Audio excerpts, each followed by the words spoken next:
Well, ladies and gentlemen, a very good morning.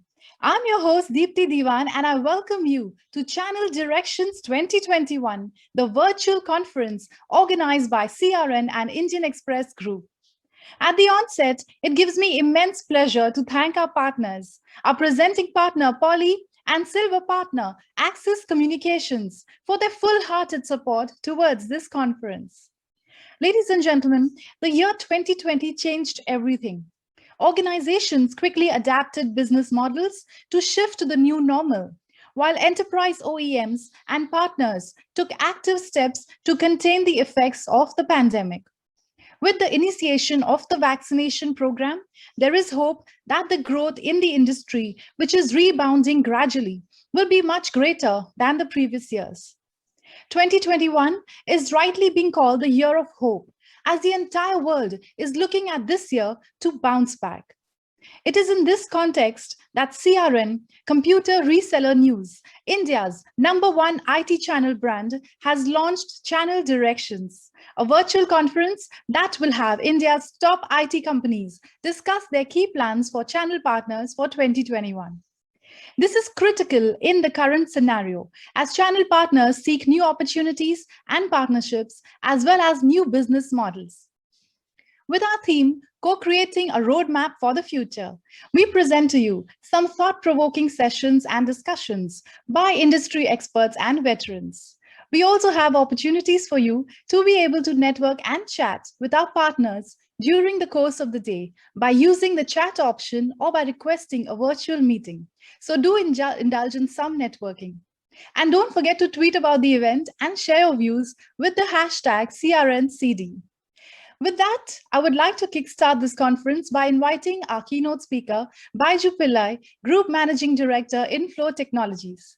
Byju brings more than 30 years of rich experience in the IT industry, and we all know that he is the pioneer in building successful, value-added businesses in IT industry. He has joined us live from Singapore to share his thoughts on efficacious management of channel business. So without further ado, over to you, Byju. Good morning, Deepti. Thank Good you. morning. Thank you, CRN, for this opportunity to speak to our partner community. I'm really honored and delighted. How do we build a competent and effective channel business? How do we efficiently grow our SI or reseller business? What does it take to succeed and become a sure shot winner? We all talk about the grace of God and some term it as luck.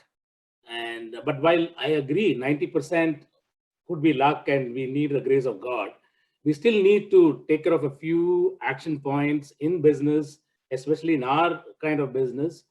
And that's a necessity, and that will definitely help us to succeed.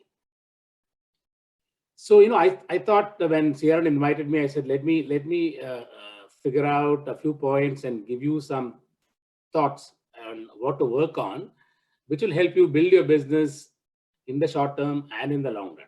So last night I spent some time and put together about 6 points for all of you to ponder over and work on. Some of these you'd have heard before. Some of them might be new, but it's important that I believe that we need to work on these. I've seen many partners succeeding and many partners failing because they didn't probably follow the fundamentals of business. So with my experience, I thought, let me bring in these points and then get some thoughts provoked in your mind. Yeah. So let me just share this little points I put in. Share screen.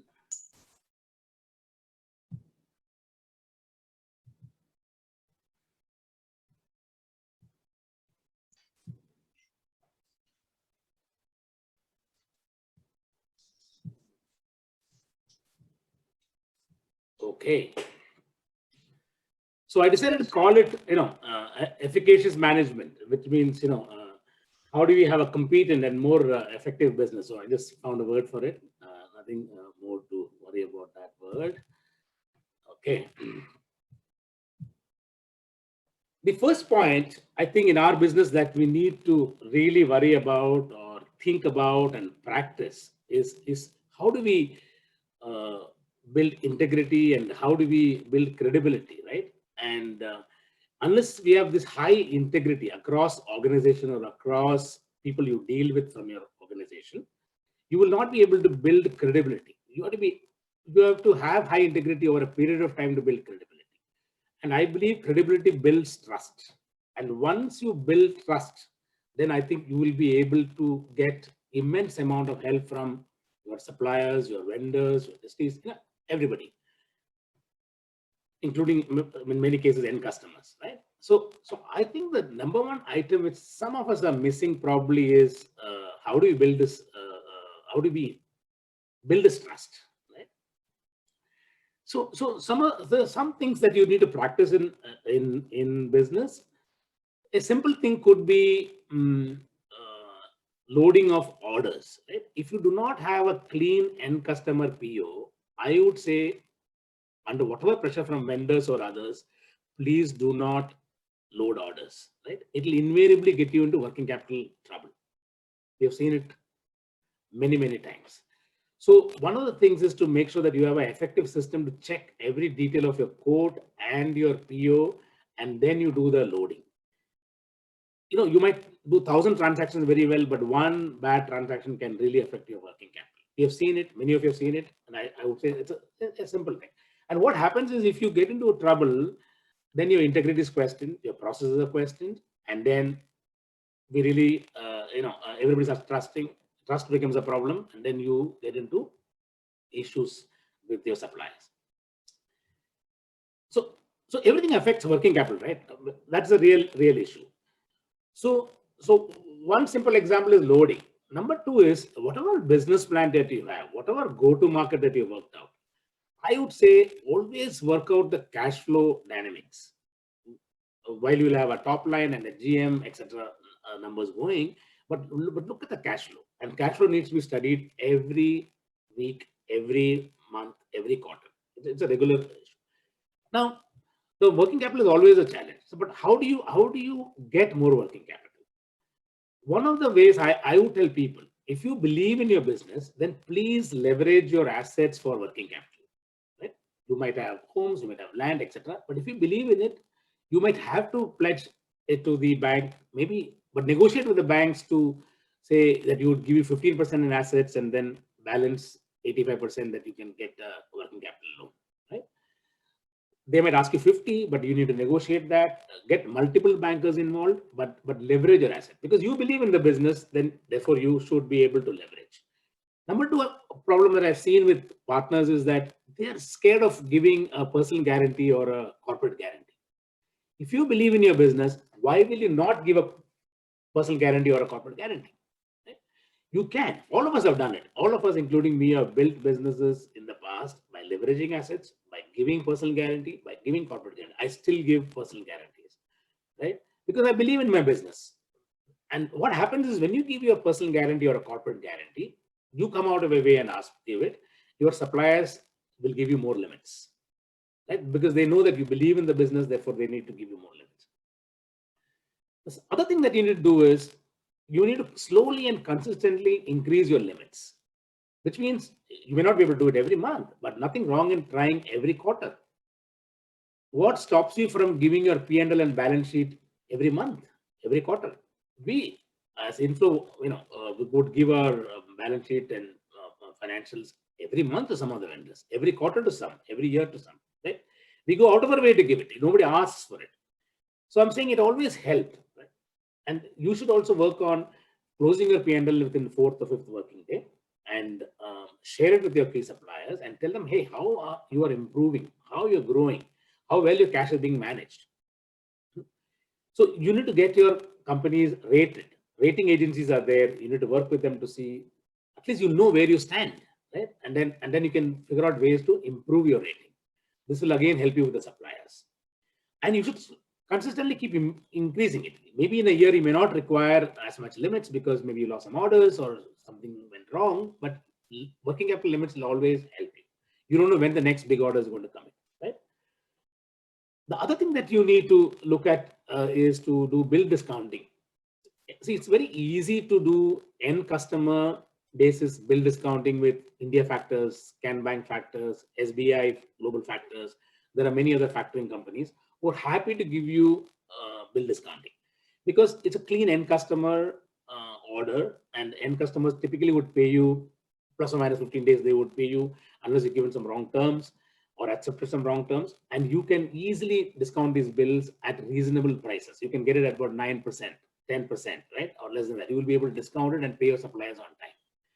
There is nothing wrong. Each of these factoring companies would give you a limit, and then you can decide which customers would go to whom. It's a simple approval process, and it doesn't come. It can be an off balance sheet item. It won't come into your debt, right? It's something which you would explore. If you guys want help on it, we'll be happy to help separately. But that's something you guys need to explore, because it's very difficult for disties or vendors to get bill discounting limits on channels, right? Some of them, yes, but then generally it's difficult. But to get from end customers, very easy. So work on it. The other thing is with software and services, nowadays, you're going to have issues on 10% TDS. Imagine you have a large services portfolio, and every time customer deduct 10%, the amount of money stuck in income tax is going to be high. After March is over for the whole year, then you file your returns by October, November, and in the following year they pick it up and takes you another 6 months to 1 year to get it. So your money is blocked for 2.5 years. So it's important that in the beginning, you prepare in March, and the beginning of April, first day of April, second day of April, go push your income tax people. The officer will give you a lower TDS certificate. Invariably, we've been able to get that in 60 days time. There's some lucky years we got it in April, but sometime by May. If you're able to get a lower TDS certificate at 1% or 2%, then the 10% falls to a low value, which will be more or less equal or better to your income tax that you pay. So you will not have these money blocked. So these are some of the ideas I'm giving you to manage your working capital. If you manage your working capital well, you will be able to build high integrity. You're paying always on time. Your credibility is always very good.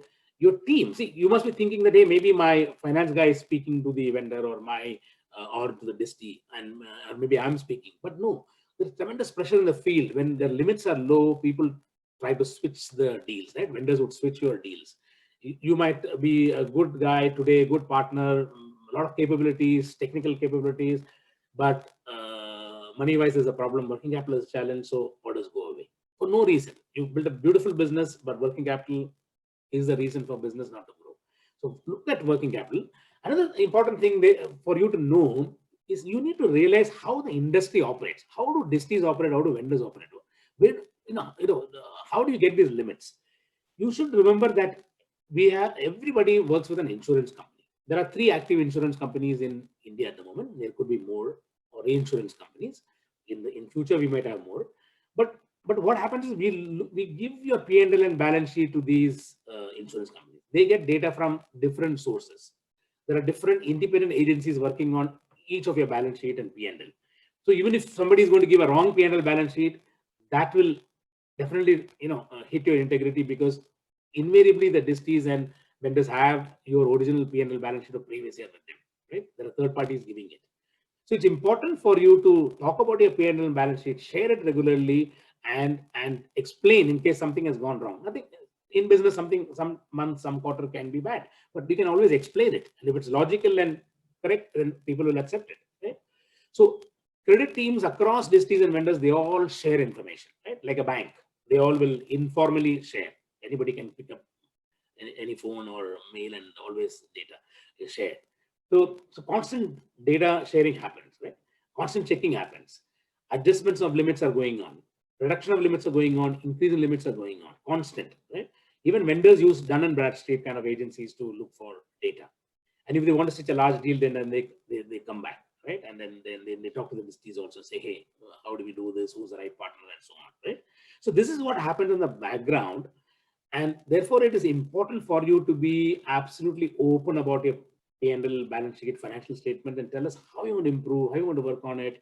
And whatever I told you earlier will all help you to build that integrity, thereby credibility, and constant credibility will build a lot of trust. which means larger limits, and you're going to do very, very, very well. Okay? So that's the first point I wanted to emphasize on. Second, you would have heard this before, but you know, see, the market is going through such a rapid change, especially with cloud adoption. It's one of the examples. Right? So earlier days, when you look at the pyramid, the I would say the infrastructure was a large piece of the base, right? A huge amount of IT infrastructure happening. You had the middle area where the middleware was always on, and then you had the little pyramid on top, little part of it, which is applications, few applications, right? But with cloud coming in, and I think over the next 5 years, we've heard it before, but I think the time has come, a lot of changes happening, because I think maybe 5% of enterprise applications are probably on the cloud. Over the next 5 years, I think it'll go to 40%. Right? That's a large change. And we'll always have cloud and on-prem together, but I believe this pyramid is going to get overturned, right? In the long run, which means you on the top of the pyramid, an overturned pyramid, you will have large number of applications, middleware like Kubernetes, etc., app management, etc., anyway being there, similar size, and IT infra will fall. So which means in the long run, your inverted pyramid will have large number of applications. We're already seeing it, large number of applications across enterprises also. Even SME is no brainer, right? They don't have any IT support. They can easily go to cloud and get in. But enterprises and corporate customers will take a little more time, and many applications will move. So that's one kind of an example I'm giving you. But having said that, I think you need, as partners, to pick your focus area. You need to decide, hey, I'm going to be in cybersecurity, or I'm going to be in storage, or I'm going to be in a part of cybersecurity, or I'm going to be in training, and so on. But ensure that whichever area you've taken, you sufficiently manage, sufficiently working capital is put in, do everything necessary, because it's a huge area, right? There's enough market share to pick up. And if you've chosen that area to be your area to make money, then please spend time and money on it and people on it, rather than digressing and going to multiple areas, which will always be a challenge. Second, within this, again, it's better to choose a few vendors, right? Choose one vendor in a particular area and work very closely with them so that you can get maximum mileage and maximum market share. Some of you have done a good job about it, but I think that's very critical. Over time, for new technologies, etc., you can choose another vendor and move on, right? That way, I think you will be able to get the best out of the emerging market, right? So focus area, especially with cloud, guys, is very important to think through and work out a go-to-market for your focus area. Obviously, you will accordingly have the right working capital and the right team, right? So just focus on that. Next. Okay. The other thing I thought was important is, even though organizations are small or mid-size or larger, definitely, the CEO, MD, or the owner cannot be a master of everything. He can be a jack of all, right? But he cannot be a master of anything. Right? He could have one area, maybe he's a master, right? He could be a technology guy, maybe a finance guy, maybe just a excited entrepreneur, and or maybe operations strength, but he cannot be all. So one, of course, the CEO has to learn a bit of everything. He should be able to communicate with his team across functions. If he doesn't know some functions, he can go take online classes, meet friends, come back to distis or experts, and then learn a bit of it, right? Fundamentally, you should be clear about it. But most important thing is to recruit functional experts, right? You have to have functional experts. You have to get good ops guys. You have to get good finance person. One of the things I keep doing, we have chartered accountants who have not finished chartered accountancy, right? They only finished. They got 2 exams, so they finished one. They tried the second one for many years. They failed, right? But he's not a CA.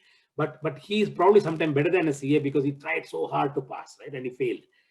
And because it's a very tough exam, nothing to really do with the people. Sometimes luck is not on your side. So get these half CAs, if you want finance people, and but get good functional experts. You are a technology, then look around, get the guy trained, get a good technology guy.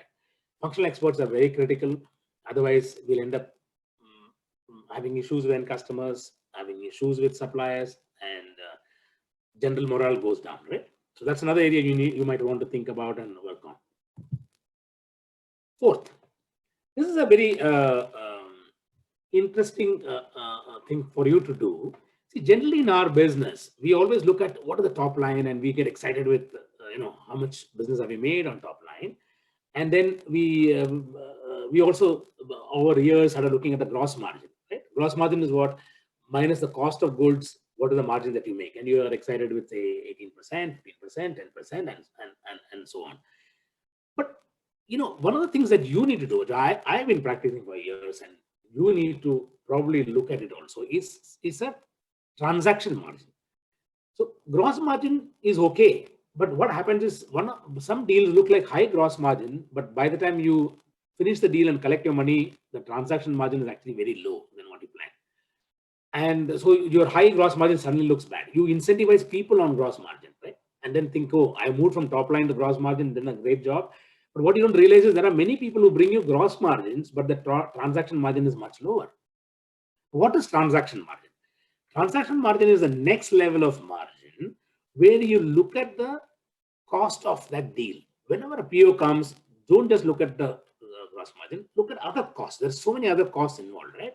On the margin. I'm not talking about direct costs like salaries and direct costs like admin and depreciation. Leave that aside. I'm just talking about the deal. On the deal, you might have forex cost, you might have distribution cost or freight costs. If you're importing, there could be inward freight costs. You will have bank guarantees given. You are given. You have a cost of finance because somebody would ask you for more credit. You might be giving the disti 45 days, but then you might have to give 120 days. Look at the finance cost. And if you're discounting bills, like I told you earlier, you could look at the bill discounting cost. You could have committed on service delivery. You could have, I don't know what kind of, and you would have had, I'm not talking about the pre-sales cost, but I'm saying on delivery, you might have say, I'll give you free training, or I might have to outsource some implementation, etc. Take those direct costs. And then before loading the PO itself, make sure what your transaction margin is. And you'll know if you're operating at a let's say, 5% PBT in your organization you want to operate, you might and your fixed cost probably is 4%, then you might want to operate at 9% TM. So, but then your gross margin could show 15, but then if your costs are 10, then your transaction margin comes down, and then you will never be able to hit your PBT, right? So have a system to monitor. Get your finance guys, get your sales field team, etc., to focus on transaction margin. So right upfront, you will know that this is the money I'm going to make. You're thought through everything, and then your numbers will start looking better. And then you will figure out ways to go back to the end customer and talk to them, or go back to the vendor and talk to them and say, listen, it's not working out. Yeah, this is the issue. Okay? It'll at least it'll get your team to think about it. Okay? So that's a very important point. The next point I would want to say is you have to define metrics. Right? Metrics could be, like I told you, about transaction margins, could be cash flow, could be TDS, could be revenue per transaction margin, revenue or transaction margin per end customers, sales by number of employees. You will have various mechanisms, right? Which vendor gives you maximum profitability, or which technology gives you, but build MIS around it, and make it a point to measure it every month at least. Right? Some of them will go into a daily deal-based measurement, but some of them will be at least monthly. As an owner, CEO, MD, you have to measure it. So what happens once once you're conscious about it, then you will be able to take action. Right? So that's very important to measure. Don't leave it, and don't imagine some things which you have a gut feel, something in your mind may not be true when you look at the paper. Somebody you think is giving you a large amount of margin, when you look at the real numbers, TM, you will find it's not correct. Somebody you thought was not important will suddenly become very important. Right? So spend some time on it. It's very, very important. Yeah. So these are 5 operational points I wanted to talk to you. I said I talked about a 6th point, but which is not operational, but something for the long run. I put in another point, which I think, given our channel community and the partner community that I've been seeing over the last few years, or last many years, or last decades, I think M&A. It could be strategic investment. You can go call a PE investment, but everything comes under the name called M&A, right? though I'm not really talking only about mergers and acquisition here. You could. So M&A is an area which many of you can look at. So there could be issues with your business. It's not growing for certain reasons. Maybe you're stuck. Maybe you're geographically not able to expand. Maybe you're not able to expand in technology wise. Maybe you want to join hands with, you're very good at on-prem, join hands somebody in cloud. And or maybe your business has grown, you're getting older, your children don't want to do this business anymore, right? Or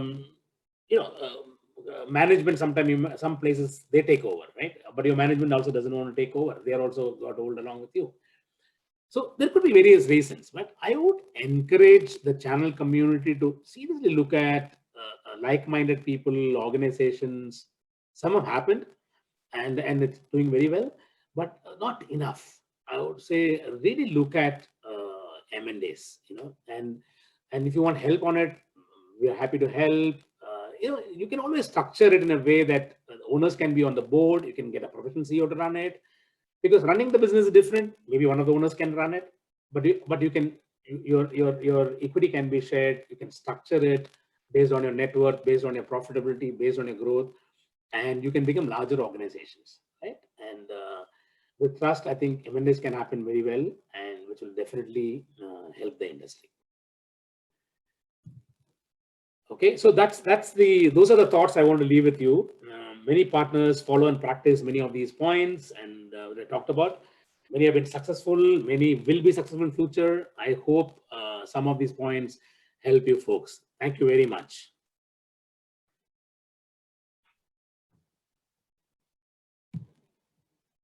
Well, thank you, Mr. Pillai, for sharing your knowledge with us.